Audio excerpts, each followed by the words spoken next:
Le président de la Commission nationale indépendante des droits de l'homme du Burundi, Sixte Nimuraba, très proche du pouvoir et dans les ennuis après avoir présenté un rapport musclé contre le pouvoir. Les détails à retrouver dans cette édition. Au Cameroun, à l'approche de l'élection présidentielle d'octobre 2025, l'on se pose encore des questions sur la probable candidature de l'actuel président Paul Biya au pouvoir depuis plus de 42 ans. Sa récente sortie sur X dissipe un peu les doutes. Nous allons y revenir également dans ce journal.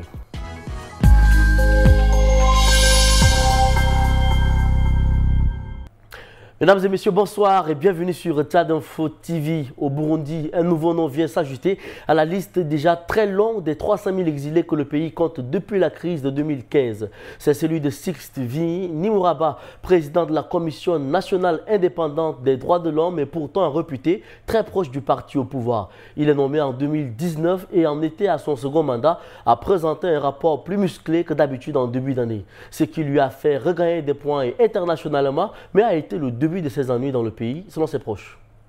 Au Burundi, les soutiens du président de la Commission nationale indépendante des droits de l'homme estiment que ce dernier est victime de l'animosité.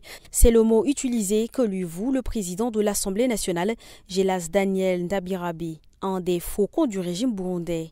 Ce dernier lui en veut, notamment à cause de son dernier rapport sur l'état des droits de l'homme en 2024 au Burundi, présenté en janvier. Le CNIDH avait alors dénoncé, même si elle est accusée par la société civile indépendante de minimiser les faits, 429 cas de violation allégués des droits civils et politiques, dont des homicides volontaires, des disparitions forcées ou encore des actes de torture. Un rapport inadmissible aux yeux du très honorable Ndabirabe, qui l'avait alors accusé publiquement de ternir l'image du pays et d'être hostile au pouvoir en place. Les détracteurs de Sixte Nimuraba, eux, brandissent des accusations de malversation économique. Plus de 400 000 euros disparus en 2 ans, portés notamment par 3 des 7 commissaires d'une CNIDH en proie à la division et des rivalités internes pour justifier sa disgrâce.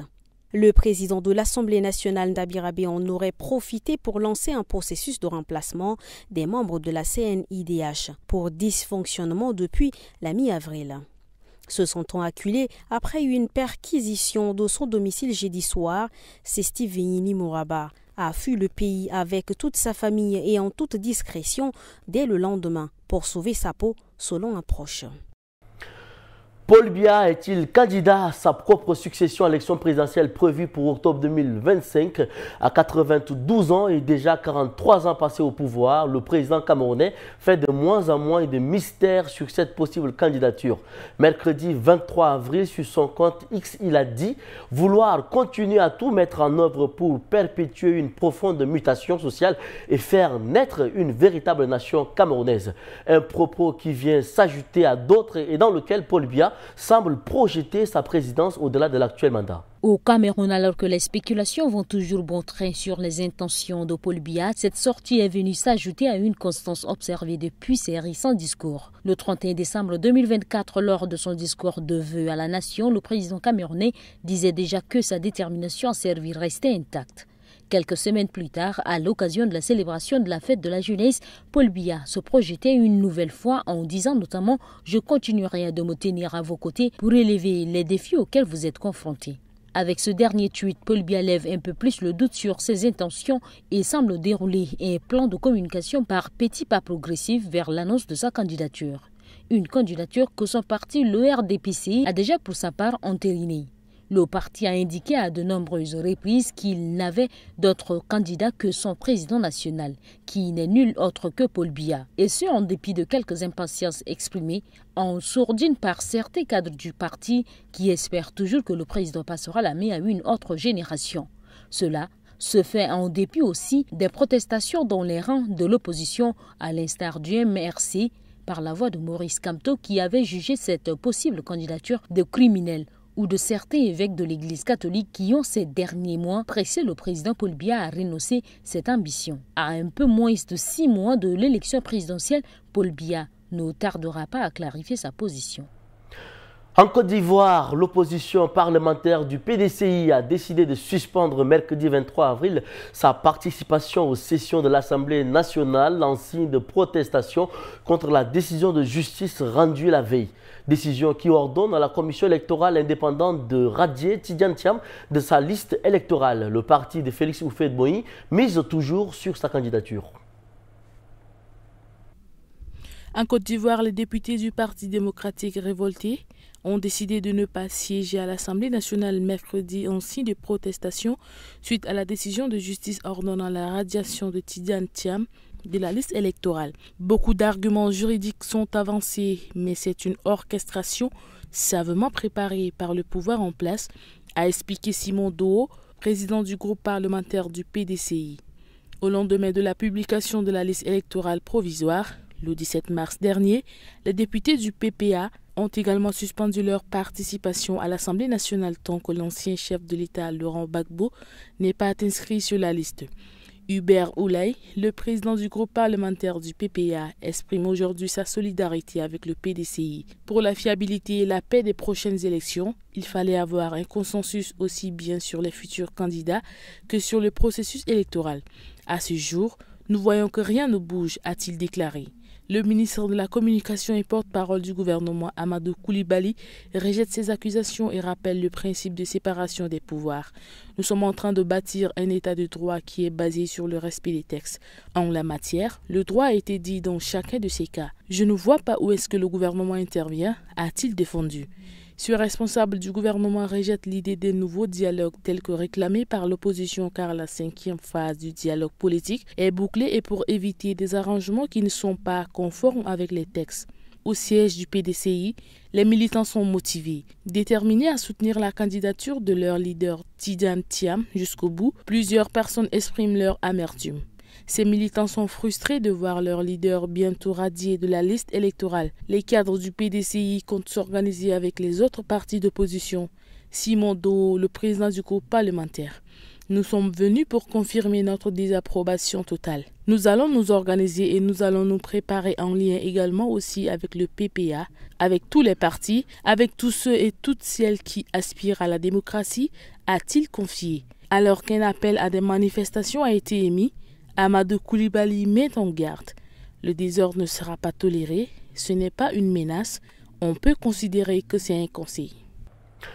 Évolution dans les négociations entre l'AFC M23 et les délégués de la présidence congolaise. Pour la première fois, les deux parties ont communiqué officiellement sur les pourparlers tenus à Douala. Hier, dans une déclaration conjointe, les représentants de la République démocratique du Congo et ceux du mouvement armé ont annoncé avoir convenu de travailler à la conclusion d'une trêve en vue d'un cessez-le-feu effectif. Est-ce le début d'un tournant dans les discussions et qu'est-ce qui change concrètement ? Ce n'est pas un accord de cessez-le-feu. Ce n'est non plus une trêve. À ce stade, c'est une déclaration d'intention. Un communiqué dans lequel les deux parties affirment avoir convenu de travailler ensemble à un accord. Comme Radio France Internationale l'annonçait déjà, ce texte était prêt depuis le 17 avril. Il avait été élaboré 4 jours après la fin des discussions directes entre les délégués de Kinshasa et ceux de l'AFC M23. Il ne manquait plus que l'approbation formelle de Félix Tshisekedi. C'est désormais chose faite. Hier soir, le président congolais a donné son feu vert. Et le document a été publié dans la foulée conjointement par les deux parties. La prochaine étape, il s'agit maintenant de respecter les engagements pris avant d'ouvrir un véritable dialogue de fond. Parmi ces engagements, le rejet des intimidations et la volonté de créer un climat propice aux échanges. Le dialogue attendu doit porter, selon les deux parties, sur les causes profondes du conflit et sur les modalités concrètes pour ramener la paix dans les territoires de l'Est. Cette annonce intervient aussi au lendemain d'une rencontre entre le ministre d'État qatari, Mohamed Al-Khulaifi, en charge du dossier, et Massad Boulos, le nouveau conseiller principal pour l'Afrique à la Maison-Blanche. Une rencontre qui s'inscrit dans les efforts conjoints pour favoriser une désescalade durable dans la région. Aux États-Unis, Donald Trump a évoqué mercredi 23 avril la possibilité d'un accord commercial équitable avec la Chine sans que les négociations aient toutefois réellement commencé, d'après un ministre de premier plan. Le président américain ne souhaite pas non plus démettre de ses fonctions Jérôme Powell, le patron de la Fed, de la Réserve fédérale américaine. Cela a été une journée de soulagement ce mercredi 23 avril sur les marchés financiers mondiaux et aux États-Unis. La bourse de Wall Street a fini largement dans le vert. La raison est simple, l'administration Trump a adouci son discours sur 2 points clés. Non, Donald Trump n'a pas l'intention de virer le patron de la Fed, la Réserve fédérale américaine, et oui, la Maison-Blanche est d'accord pour discuter avec la Chine sur les droits de douane. C'est ce double assouplissement du discours qui a rassuré les investisseurs américains et mondiaux. La semaine dernière, le président américain disait comprendre de Jérôme Powell, accusé de critiquer sa politique économique et de ne pas baisser les taux d'intérêt. Il envisageait de mettre un terme au mandat du patron d'une institution censée être indépendante. Les marchés avaient toussé et il semble que les conseillers du président aient réussi à le convaincre de revenir sur ses menaces. Le ton est moins inamical aussi avec la Chine. Le secrétaire au Trésor Scott Bess estime que la guerre commerciale actuelle lancée par Donald Trump est insoutenable et de ce fait les droits des douanes de 145% imposés par les États-Unis sur les produits chinois et les mesures de rétorsion chinoises de 125% sur les produits américains équivalent à un gel des échanges entre les 2 plus grandes économies mondiales. Et selon Wall Street Journal, l'administration américaine envisage une réduction de plus de la moitié. Ce ne sera pas pour tout de suite et on ne reviendra pas à la situation antérieure, mais au moins il y a une ouverture. À la question « Envisagez-vous de réduire les droits des douanes sur les produits chinois ?» Donald Trump a simplement répondu qu'il y aurait un accord équitable avec la Chine. Interrogé par la presse, le président américain a aussi précisé mercredi soir à la Maison-Blanche que les délais pour abaisser les surtaxes douanières dépendent de Pékin, tout en assurant qu'il était en contact tous les jours avec la Chine. « Je m'entends très bien avec le président Xi Jinping et j'espère que nous pourrons conclure un accord », a déclaré Donald Trump. C'est la fin de cette édition, mesdames et messieurs. Merci de l'avoir suivi. Très bonne suite de programme sur Tchad Info TV.